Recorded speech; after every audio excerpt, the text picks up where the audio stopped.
Dr. Lyons, thank you so much for being here. Appreciate your service to our country.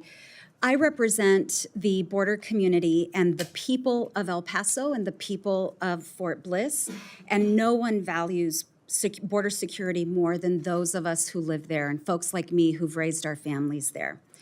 And while I appreciate the important role federal agencies like ICE play, especially when it comes to fighting transnational criminal organizations, cartels, fighting illegal drug trafficking, what we've seen under the Trump administration should send chills down the spine of every American. The fact is that the administration is not focusing on the worst of the worst as it claims. According to public reporting, the focus has largely been on immigrants who are here both legally and those who are here illegally, but who mostly pose absolutely no threat to the public. Students with green cards and visas being snatched by masked men from the streets and disappeared to detention facilities far from their homes. People with legal status with no criminal history, no criminal record, being targeted for enforcement activities. Members of Congress being denied entry for oversight purposes, despite having the legislative authority to do so, and more. This is the kind of disturbing pattern we see in authoritarian police states, not in a democratic republic.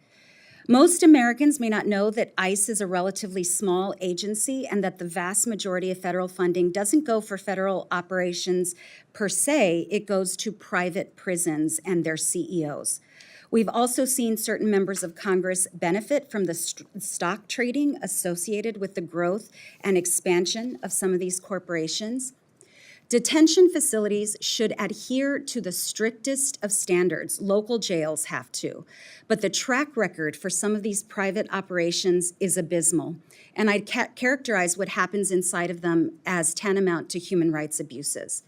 We've seen overcrowding at these facilities, medical negligence leading to a number of deaths, including that of a 27-day-old baby. We've seen children in these facilities whose weight loss has been so severe it's life-threatening, lack of access to toilets and water, inadequate nutrition, and more. In fact, per your testimony this morning, there have been 9 deaths so far in the last few months alone. At the same time, we've seen the costs per bed per day for these facilities increase. The increase in cost to taxpayers obviously hasn't translated into an increase in humane conditions, but I bet it has meant an increase in profits for these private companies. That's what American tax dollars have been funding. And through the Republican reconciliation bill, we're going to see explosive growth in immigration detention and therefore likely explosive growth in what we've seen so far. $80 billion of an increase in the reconciliation bill. We're seeing a 365% increase for detention annually, a 500% increase for transportation annually. I am wondering, if you have this information, how many total detention beds does the reconciliation package create? In other words, what does that increase in funding via reconciliation translate into in terms of beds? And can you tell us the cost per bed per day that we will see through reconciliation in fiscal year 2025 and 2026? Thank you, ma'am, for your question.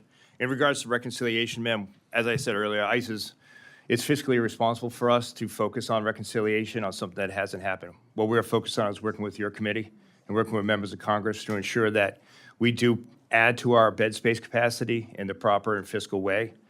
The main question that you had earlier, ma'am, as far as detention bed space and the cost, that does fluctuate from region to region.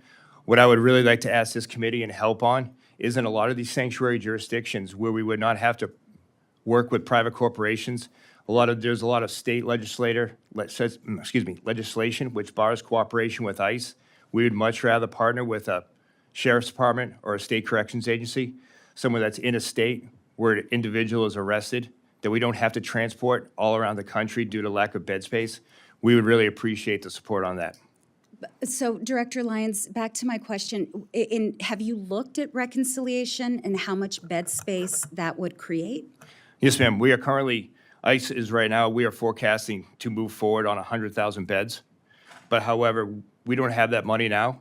And what we're working is within our means and the budget that we've been provided to ensure that we work with this committee to be financial and the bed space and manage that the correct way. My final question, and I have more, which, excuse me, I will submit to you, but I Yes, ma'am. also represent Fort Bliss.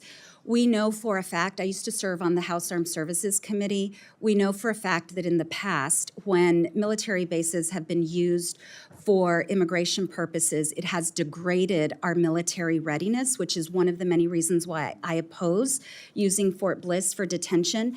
But do you know how many beds and the cost per bed that's slated for Fort Bliss? Ma'am, I would defer to DOD on the cost as DOD is providing that portion of the budgetary piece. Fort Bliss, right now, we're looking at approximately 3,500 beds at this time. Mr. Chairman, I'm out of time. I yield back.